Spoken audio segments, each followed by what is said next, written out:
Well, for today's good question, JD asks, why are the horses on Midland Avenue and Main Street running the wrong way? Don't the horses run left to right, not right to left?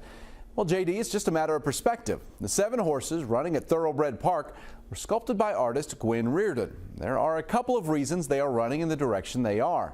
Steve Grossman with the Triangle Foundation, which oversees the park, told me one consideration was the traffic coming down Main Street. They wanted drivers to have the best view of those horses as they enter downtown. The other factor is the fountain next to the horses.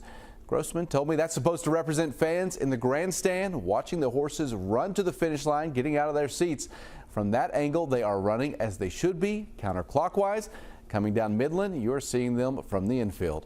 If you have a good question, you can email goodquestion@wkyt.com. I'll see you on WKYT Mornings.